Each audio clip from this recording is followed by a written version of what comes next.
And we're live.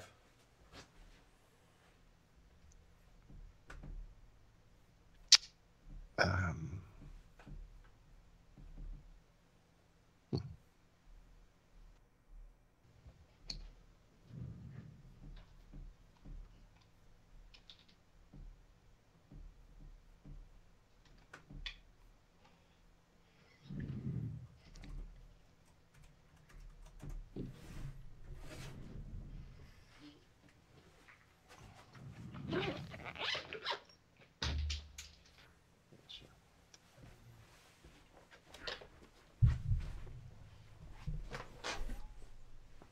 Ooh, oh, it's a little dark over here.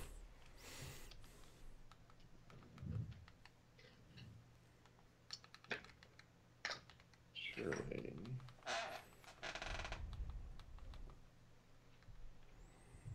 What? I really need to fix my situation. And I don't think there's enough time for you to fix your situation.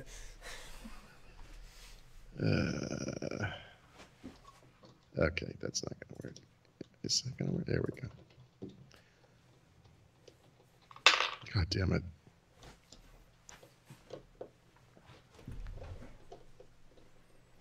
So I got an Intel NUC, Mm-hmm. a new one, and I sort of assumed it was going to be like a computer, but it won't turn on, and I bet it's just an empty, kit. And I see how this works. I'm going to open it up and see if there's anything inside of it. I hope they sent you just a shell. I think it's missing the RAM and the storage. It should still boot, though. I mean, it wouldn't boot into Windows, obviously, but Yep. It does not boot, so I'm curious. I like the way they do the screws are in the feet. And they don't come out all the way. Yeah, so there's no RAM and there's no storage. Yeah, so that explains why it doesn't boot. I'll put that aside. And I'll deal with that later. See, if I had known that, I would have ordered RAM and storage. Maybe I it's can good take that you're this. abreast of what you're buying these days. Oh no, they sent this to me. Oh, I didn't spend money on it. Yeah. So I mean, this is actually the modern version of what I bought. Maybe I don't know if it was 2 or 3 years ago. Maybe two years ago. Mm-hmm. 8th gen. Whatever. What is the chip in here? It's a 8th gen Core i7 8559U. Mm-hmm. Supports up to 32 gigs of RAM. It currently has zero gigs. So it's just about as fast as the Surface Go. Anywho, how you doing? Wow. It's a cute little machine. Good guy.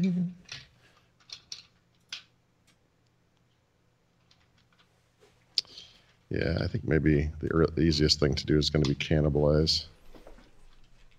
There we go. Like Apple did when they made the MacBook Air. Ready? Sure.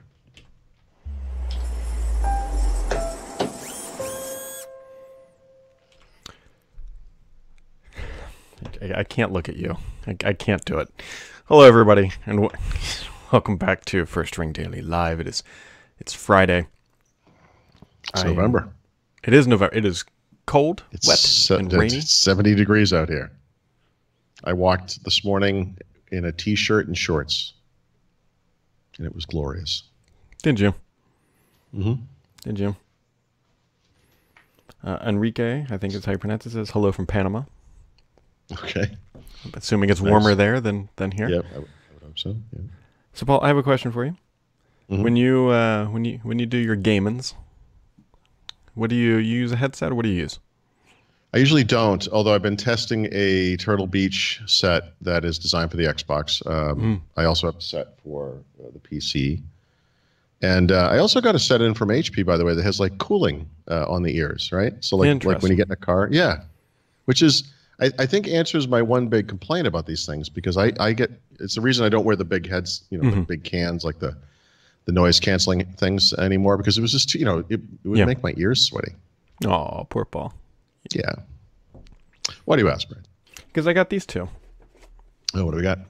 So Plantronics sent over these bad boys. Mm-hmm. So Yep, basically, peculiarly named and titled as most gaming things are. Rig 800LX, which is completely wireless. And then So these was one for Xbox and one for PC? Are they both for Xbox? both for Xbox. Interesting. One wired, Yeah, I noticed, one wireless. Yeah. This kind of new, the new style, small. Yep. It's exactly the same headphone. type of mic. Yeah. They're sitting These are over on a wired. table. So are they both wireless? No, one is wired and one is wireless, and Yep. it's putting me in a tizzy about which ones I'm actually going to use full time, because the wireless ones are, well, they're wireless, they're great, Yeah. but the wired ones are actually higher quality. Yeah. I don't find it to be too objectionable to wire into a controller, right? Yeah. So you're still going to be kind of untethered from the box, Mm-hmm. you know? So I haven't fully decided, but yeah, those Nice. yeah, they sound great though. Yeah. I had to do some scientific gaming last night and this morning, and a little bit before this podcast to make sure that they're still great from last night. So you probably already know this because I bet you wear headphones a lot, but in playing Call of Duty Black Ops 27 or whatever we're on now, you know, for sure. And this is like, I don't mean to say this is like some kind of epiphany. I mean, maybe it should be no surprise, but it is amazing how much more you hear. Yep. And how much more directional it is. Yeah, both of these headphones, which is kind of nice here, they support Dolby Atmos. Oh, nice. And then I'm not even even sure if this does. Even better though, they actually include the card, a prepaid card for the app to download in the box. Yeah, the which Atmos. is nice. Yes, right. I have one of those sitting around here somewhere. I got it with the Xbox One X. I don't think I ever redeemed it because I don't really have a use for it yet. Although I guess there's like a headphone form of Atmos. That's exactly what it's called. It's called Yeah. Atmos for headphones. Yeah. So I guess I could have. I don't know. I'll find that. It's here somewhere. Yeah. Yep, and that's all we got for the day. See you later, everyone. All right, guys. Thanks. Go take a nap. Go take a nap. Yep. So Apple announced that they sold a couple iPhones yesterday. Did you? Clearly, you saw that. Just a Yeah, couple. I mean, honestly, the bigger drama kind of happened later because Yep. one of the big themes with Apple over the last year is that they've seen either declining or flatlining unit sales on all of their products, on all their hardware products. And that happened for sure. You know, the iPhone was, sales were even with last year, which honestly is not a bad feat. And I don't mean that in the sense that, like, you know, the broader smartphone market is either down or flatlining as well. Everyone knew that this was going to be a massive year for iPhone upgrades. So the fact that they sold as many as they did in that quarter is still astonishing. But, you know, iPad sales were down again. Mac sales were down again. That's everything, right? That's all they Yep. make. So, and then, of course, the other trend which is happening with Apple is the services revenue was up to $10 billion in revenue. So that's interesting. But Apple is now pulling a Microsoft, and starting with the current quarter, they're not going to talk about unit sales anymore. And the reason they're doing that is to mask the fact that unit sales are just going to go down. There's no, you know, this is the trend. That doesn't mean Apple doesn't have a healthy business, because you have to look at it in the context of the health of the overall businesses that they compete in, but also in the size and maturity of its market. You know, the years of explosive unit sale growth are over. What hasn't changed for Apple is that their revenues keep going up. And so Right. they're monetizing their customers better, and they do that in two different ways. They increase the prices of the devices. So even though people may be upgrading less frequently, whatever the device type, I think that's fair to say is true across the board. They're paying more when they do upgrade, and then monetizing them on an ongoing, hopefully month-to-month basis through services like Apple Music or iCloud storage or whatever. And obviously, the strategy is working. I mean, this has been something. I guess I never really expected them to not provide unit sales. I think, you know, Apple's always had an interesting health story. So even though they're only 11% of the smartphone market or whatever, the iPhone has still been the best-selling smartphone model. You know, Yeah. why not continue to highlight that? And the fact that they can sell 5 million-ish Macs a quarter is astonishing. I mean, this is a product line that until this past week hasn't been updated in a meaningful way in years. You know. But it also kind of justifies why they probably put a dual-core chip in there. Is they say, well, we sold 5 million of the old crappy ones. Let's, yeah. Yeah. You know, Tim Cook, the last 2 times he's opened his mouth has seemed very disheveled to me. And I don't know if you watched his maniacal performance at the event this week, his crazy introduction. It was like he was going backstage and drinking. Yeah. And then he just came out and he was kind of cackling and he was like yelling. And he was like a little overly exuberant. I get the idea that their PR team was like, Tim, you got to show slightly more personality than a board of wood, you know? And then he went out and did what he did. And like this time they're going to be like, all right, so maybe turn it down a couple of notches. Like it was a little insane. And then he was on this conference call and they let I don't remember the guy's name, but whoever their CFO is now was the one who explained that they were doing this, that they're not going to announce unit sales anymore. And he kind of went into a long reason why this doesn't reflect the health of the business, blah, blah, blah, whatever. And then Tim Cook had again his little insanity, and he says, you know, it's like when you go shopping and you get like a shopping cart full of stuff, and it doesn't matter how many units are there. I mean, you know, what matters is the total value of the thing. And it's like, actually the units do matter, Tim. It's the units of what you're buying. And like, who are you talking about? The purchaser, like the human that's walking with the cart, or it doesn't matter to the store. It was like the most ridiculous comparison. Units do matter. I mean, I think one of the big success stories of the iPhone, you know, just to use that as an example, they've been able to raise the average selling price of that device for like several years in a row now, right? And I don't remember where it is now, but it's north of 728, something like that. It just keeps going up and up, and that's a success story. That's something, you know, it's the Microsoft argument. We always say, you know, this is information shareholders should have.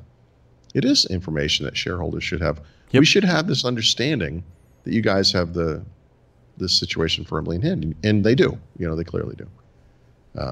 Anyway, I disagree with it, but yeah, I think the most valuable company in the world is now hiding their data, and I'm curious about the regulatory environment that exists that allows this to happen. I don't actually believe the rules have changed. I think what's happened is that over the years, different companies have tried different things to be vaguer and vaguer and vaguer. Everyone has gotten away with it. And we've arrived at the point where, you know, we complain about this with Microsoft every quarter, so we're familiar with it.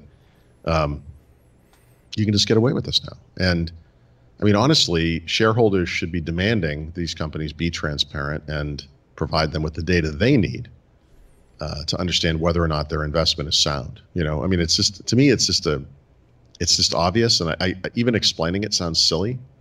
Like it does seems unnecessary, you know, but we've reached this weird spot where like companies just don't have hard data anymore. And if they continue following this model, which I'm sure they will, yeah, they'll start changing the makeup of different business units, blah, and you'll never know. It's the shell game. You can always hide the little piece of garbage product over in the corner because it's surrounded by things that are making lots of money. So you can hide how poorly it's doing. This is not what I want as an industry observer, but as an investor, which I think is the important thing, is absolutely not what I would want. Not that I'm an Apple investor, but were I, that would be very upsetting. You just invest in other ways, like buying a MacBook Air. Well, I think it's fair to say I've bought several $1,000s worth of Apple equipment this year, but it's also fair to say that I've returned several $1,000s worth of Apple equipment this year.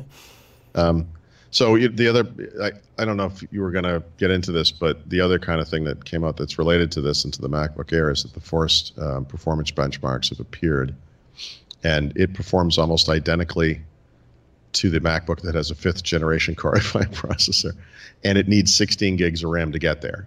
Boy,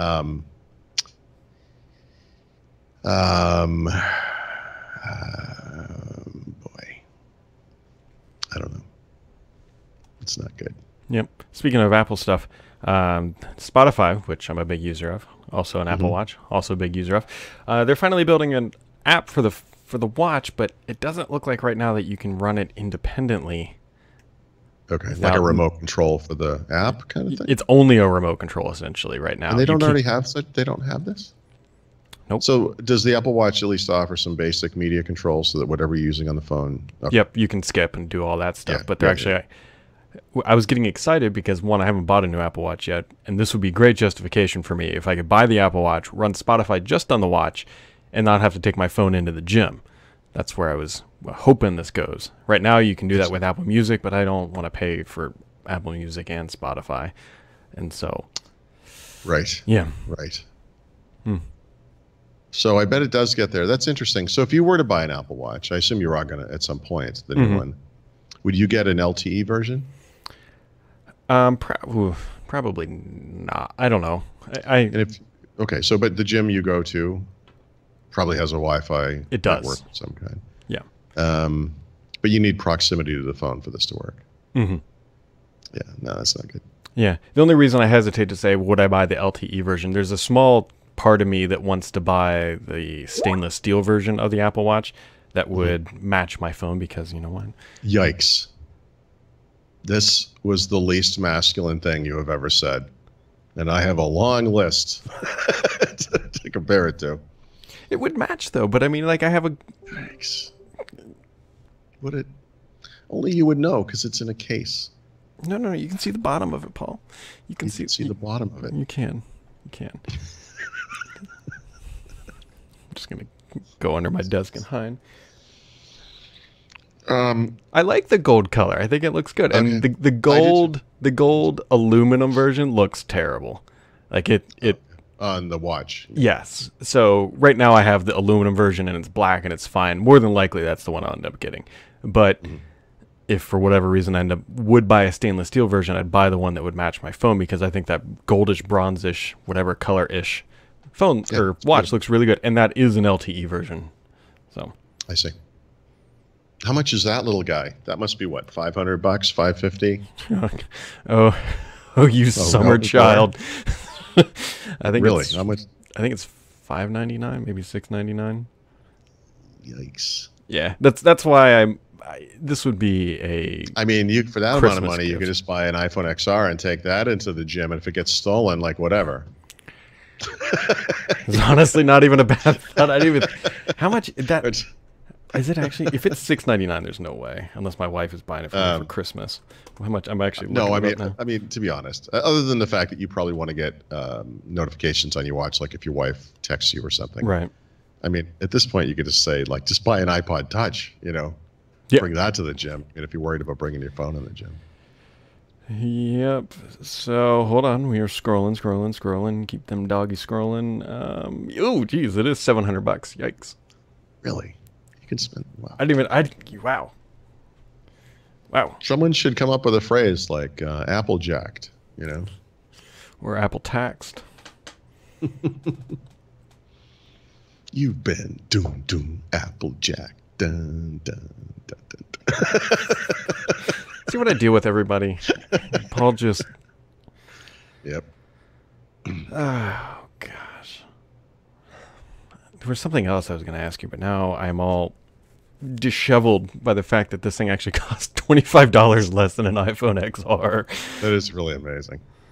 I honestly got nothing. What else is going on in the world? I don't even know. Got a vote next week. If you're in the Not U.S., much. that is. I've been working on your book, you know. Oh, yes. Made a lot of progress. Haven't actually finished anything.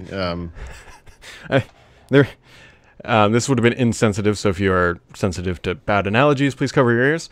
I thought about putting... I've seen the comments Paul's been putting, or comments or edits and all that stuff. I thought about putting the opening scene of, like, Normandy from Saving Private Ryan on the beach, where there's just a whole bunch of casualties. Right. This is what your book looks like? Yes, that's kind of... Look, you're going to get to the beach eventually. Eventually, and... There's a lot of red ink in the way. The problem is when you get to the beach, the worst isn't over. You still got to scale the cliffs. Well, yeah, that's true. Yeah, and Normandy is also just the the kind of border of the entire continent that we have to get through. But but the book's good. I like it. I mean, I like it because I like the source material, Sure. you know, the subject, of course. But I like it. I like the way it's presented. I think this is going to go well. So, Well, there you like go. I told you earlier, first book I ever wrote a long time ago. Back then we did paper. We actually sent big bundles of paper back and forth across the continent. 1948? What? Yeah. No, it was 19. 94, let's say, somewhere in there. Yeah. And they would come back with there were all these different editors. So there was like a tech editor. I can't remember the terms anymore. But people would look for grammar errors and whatever, and continuity errors and style errors and all kinds of things. And they all had a different color pencil. And this thing came back. It looked like a bowl of Fruit Loops. Like it was just it was like an explosion of color. And I literally like almost broke down crying. Like I couldn't believe it was like this ruling on the quality of my work, you know. And the guy who got me into writing, Gary, was like, no, don't. It always looks like this. He's like, don't worry about this. This is just, it's not gonna. It's gonna take a while to get through it, but it's gonna be better on the other end. Right, and that's the thing that you have to keep in mind anytime anybody edits anything. It's people are trying to help. They're not critiquing you personally. They're trying to make it so that when it's done, it's done. It's not halfway done. Yeah, there's all kinds of like just beyond like the obvious stuff. There's like how you handle acronym. Like if you mention an acronym the first time, you should probably spell it out. Or if you mention someone's name, like Panos Panay or something, like probably have to explain who this person is. you know, like that kind of thing. And it's hard because it's funny. I'm kind of editing your book a little bit the way I write my own books, which is I kind of jump around and when you're creating something like this, because it's a multi-part thing, it's hard to remember or even know accurately when the first time was. And you may change it later because of an edit, and you have to. These things there's a lot of detail work. It is. So it's that's hard. I mean, there were times the first chapter was written in June. And so trying to remember what was done in June when you're 4 months into it, it's tough. And then there were times when I was reading my own stuff before I even said, "Hey, Paul, please come dissect this thing." That I was like, "Oh crap! I wrote the same story essentially twice." Right. Because you forget. Because you have these, you have these kind of stories. Let's call them like these little events that are kind of like building blocks, and together they form the the broader story of what happened. And sometimes they can make sense in different places. I don't know. Anyway, it's not a reflection of the quality. It's a reflection of that. I can tell you candidly, though, the story, at least the fun stuff, at least in my opinion, kind of picks up around the Surface 2. Because a lot of that, digging up anything prior to Microsoft announcing the hardware was tough because they were so locked down. Yeah. I'm kind of I've been going over like it's kind of the Windows 8, Windows RT, Surface RT stuff where I'm at, and I read this and I think to myself like we need to communicate like how much of a train wreck that Windows 8 was. I struggled with that too because you're having the exact same conversation with yourself that I did. I started to go like way down that rabbit hole, and I realized this isn't a book about Windows 8. That story will get told at some point at somewhere. I mean, you could write 200 chapters on Windows 8, or 200 chapters, the 200 pages on it.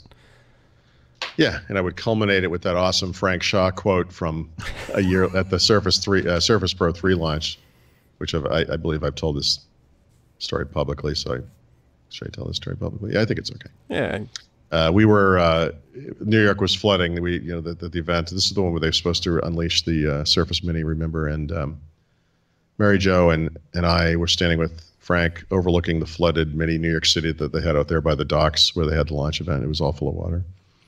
And we were talking about anniversaries, and I'll just get to the point of the story. Is that we were talking about how Steven Snofsky's non-compete was concluding, and when it did, he could start hiring back all his old goons, and he could go off on his next venture.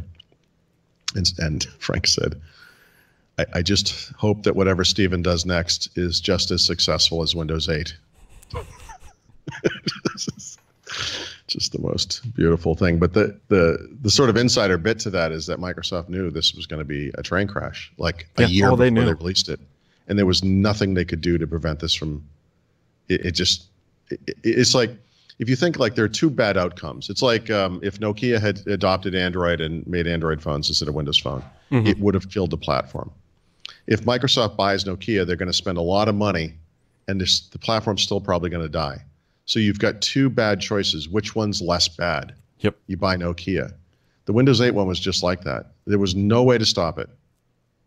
but it was still the less bad thing because they couldn't do this again. They couldn't do Longhorn again. They couldn't. Right. That they were at that position where it's like they publicly showed it off. Yep. This is what we're doing. This is what it looks like. You know what I mean? Like all they could do was make plans to fix it afterwards, in stages, which is what they did do. Yeah. It's called the apology tour of .1. That's what I think. That's, Windows 8.1, I think, or maybe the first one was something like Windows 8.01 or what, I don't remember the exact, Windows 8 Update 1 or whatever the name was. I remember the first time I described it, I referred to it as, whatever the name is, Windows, let's call it, Windows 8 Update 1, or as Microsoft refers to it, the apology. Because it's just like, we're just gonna dig our way out of this grave now, Yep. And there's a lot of that.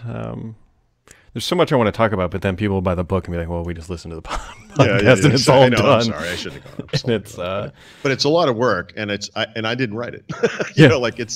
And so you're like, yeah, of course, I know it is. This is months later. I've been working on it all summer. It's,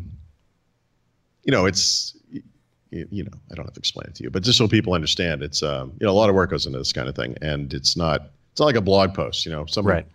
We can obviously you can fix it later if there are problems. It's an ebook, but I mean, you want to kind of get it right as you go out the gate. Yeah, so. I think the tentative release day right now is the 29th of this month. Ideally, I'd like to do it on the 27th because Tuesdays are better to launch things than Thursdays, marketing-wise. But sometime that week, I would like to be able to hit publish and then drink a fifth of scotch and not come up for a month from my basement. Right. Well, I mean, I'm sure you'll hear from people. Like there will be.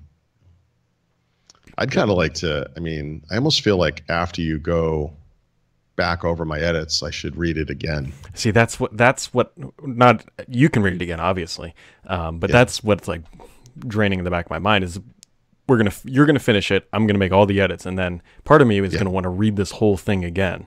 I mean, I think I will honestly because. It won't be like it will be the first time, sure. As far as edits or whatever. But I think, unfortunately in this, sometimes a sea of green edits for me, that's what it looks like. It's kind of green colored, but it's hard to read it. Like I'll shift things around because you have these things that are really excellent. And I'm like, you know what? The order is off. Like throw that third paragraph up to the top and this chapter is like, it starts off awesome, but it becomes like a mess of editing. Anyway, we don't. This is a private conversation. I'm not sure why we just talked. Yeah, about this was great. I hope everyone else appreciates the sausage part of making a book. Yeah. Because is anyone else here? Is it just, I thought it was just us. It's only 100 of our closest friends listening right now. So, all right. Do you got anything else today, Mr. Thrat? No, I'll like I said, I'll work on the book more today and over the weekend, and I'll try to get some memory for this NUC, so I could do something with that. No, not really. That's the big stuff. Yep. I think I'm essentially following in your foottails, right? I let you get a little ahead in the book, then I follow behind and just keep editing. And I'm going to change a serpentine belt in my car this weekend. And okay, nice. Yeah. Real world stuff. That's good. Yeah, under the hood, turning wrenches. At least they. Nice. Yeah, we'll see what happens. So, all right, folks. Well, that wraps it up for today. This was another thrilling episode of First Ring Daily. We'll catch you back here on Monday, and have yourselves a wonderful weekend.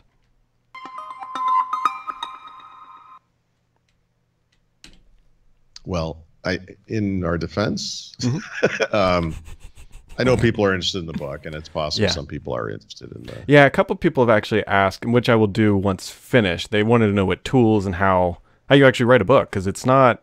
I learned kind of the hard way actually using LeanPub. I used the wrong editor at first, and then we're using Google Docs for the collab portion of it because that's what they told me to use. And so I got everything in there, and then they told me, hey, it's still an early beta. You can't actually do multi-editor yet. And I was like, guys, like you told me to do this. Listen, LeanPub has got good terms and blah, blah, blah, whatever. Yep. But I have literally shifted the way that I write because of choosing LeanPub a couple of years ago for the other book, the book that I'm doing. And yeah. So admit it. Raphael runs point for me on all that stuff, fortunately, because he's much better at dealing with that kind of thing than I am. They do have good customer service, so I will acknowledge that. Oh yeah, no, it's a great company, and as far as like breakdown of royalties and everything, it's really good. It's it is, but it's odd to me that the actual like writing of the book stuff is kind of the least well developed part of the No, system. it really is. And you would think that you could just use Word and it would blow into whatever no, that does not work. Nope. So, all right. Well, enjoy your weekend, and I'll chat with you Monday or something like that. You too. Later. Bye.